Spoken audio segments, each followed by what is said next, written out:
To start off with a bit of a silly fun question before jumping into some more serious stuff, I was recently reminded by one of my coworkers of the March Madness commercials that you did with Spike Lee and Charles Barkley. Mm-hmm. It seemed like you guys had quite a bit of fun making those. What were those like to shoot? Is that how things normally tend to go when you guys are together? Well, we've been doing them for a while now, and they're fun. They happen every year. We just we did another 5 or 6 of them, not long ago, that will start airing pretty soon when March Madness starts. So yeah, it's always great and to be able to do them. And Charles is so comfortable being the butt of the joke that it works out very well, and we're able to incorporate new people. You got Magic Johnson now sometimes, and we got Larry Bird sometimes, and so it's a fun job to do. You've certainly, I know you've previously said that you've been thinking of this series in your head for 10 years, that you've been talking to Walter Mosley about doing this for a long time. You've certainly spent a lot of time, getting this together. Did it take 10 years because you weren't ready to do it before now, or did it just take that long to get made? It took that long to get made. It's been in different places. It's had different writers.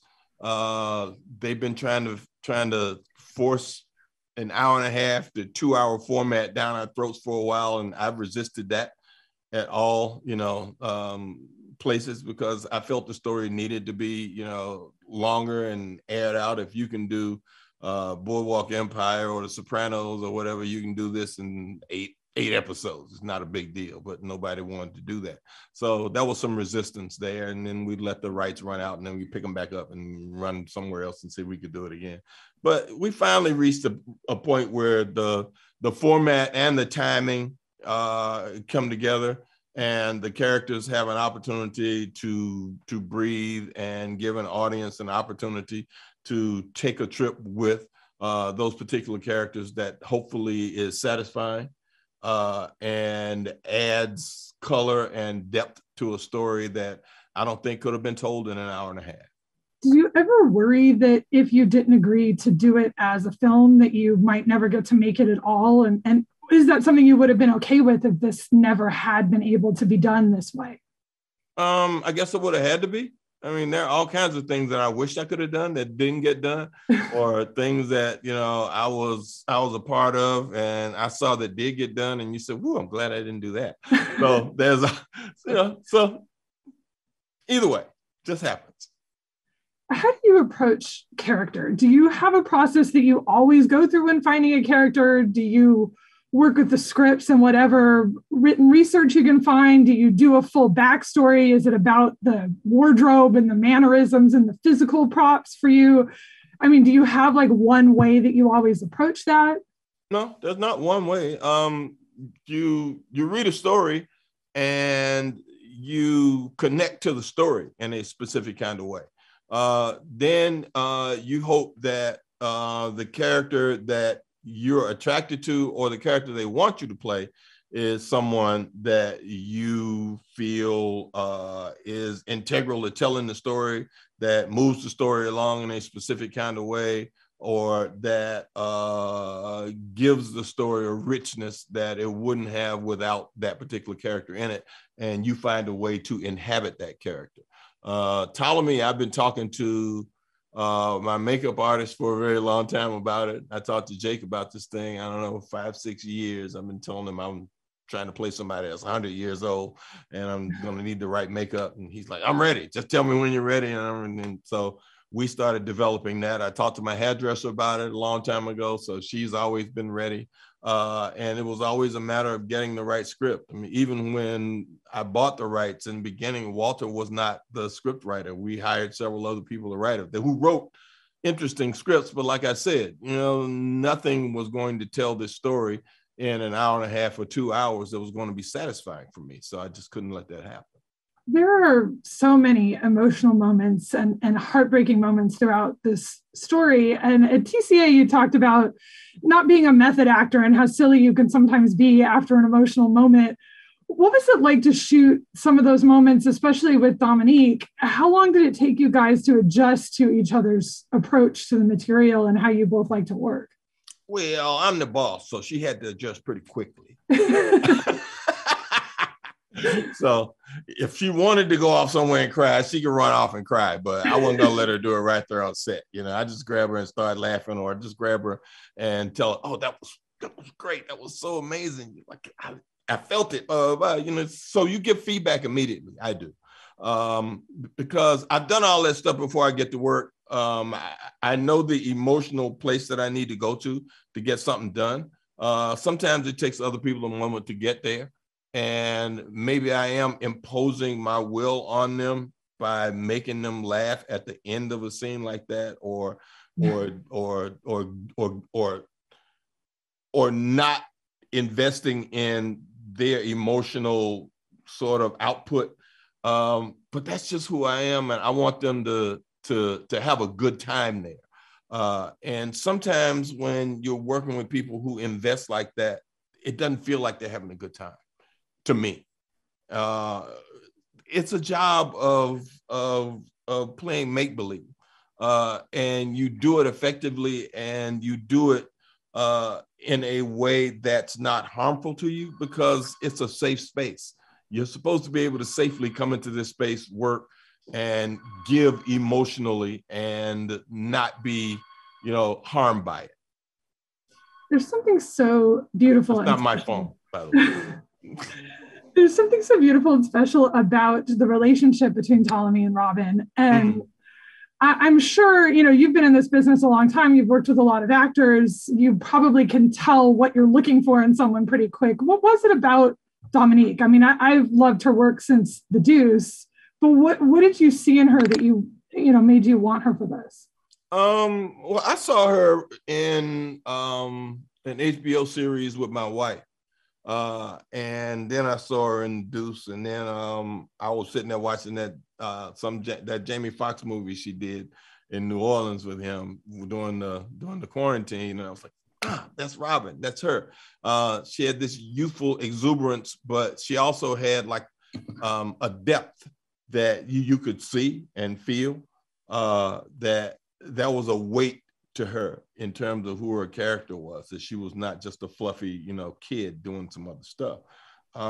And like you just said, there are heavy moments. There are moments of heavy lifting in this particular thing that, requires a person to be able to carry that emotional weight and depth. And she was able to. She gave us like a 32-page PowerPoint on Robyn.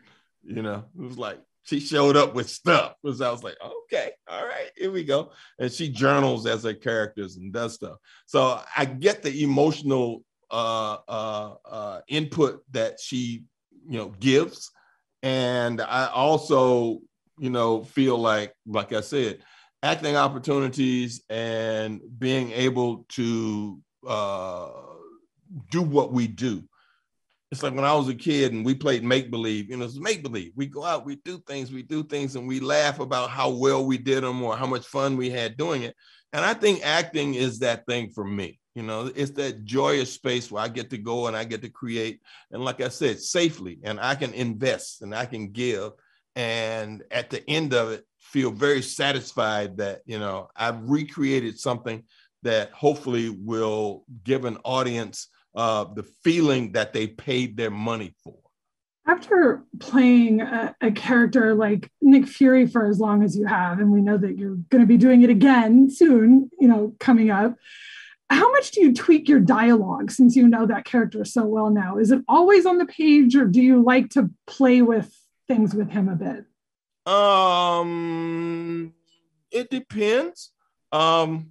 I've been doing Nick Fury for so long. I know what he sounds like, and in my knower, I know how he thinks and how he feels. And I know writers sit at home and write. And if the writer is a fan of that kind of thing, the superhero genre, they know how to do it. I've had directors who wrote comic books and did things. So when they say, say it the way I wrote it, you can kind of go, okay, so we're doing comic book speak. Or then you'll have directors who'll say, well, say it like Nick Fury would say it, or say it like you as Nick Fury would say it, then, which means say it like Jules or Ordell or any of those, smart ass characters that you played before. Help me. And I can accept that too. But there are times when I'm in the midst of doing or studying the lines for the next day or the scene that we're doing, that I can tell, okay, the writer knows what he wants to say, but he hadn't said it yet. So let me help, and I'll write it. And then the next day when I go in, I'll pull that person to the side and say, look, I know you wrote this, but this is a better way to say that, as Nick Fury. And they go, oh my God, well, yeah, you're Nick Fury. So yeah, say it. Is it still a fun experience for you getting to, play a character that long and return to a character that long? Yeah. Yeah, I love Nick Fury. Yeah, of course. Come on. I mean, he's a guy who has no superpowers, who's in charge of people who have superpowers, and they let him be. So there's something special about him.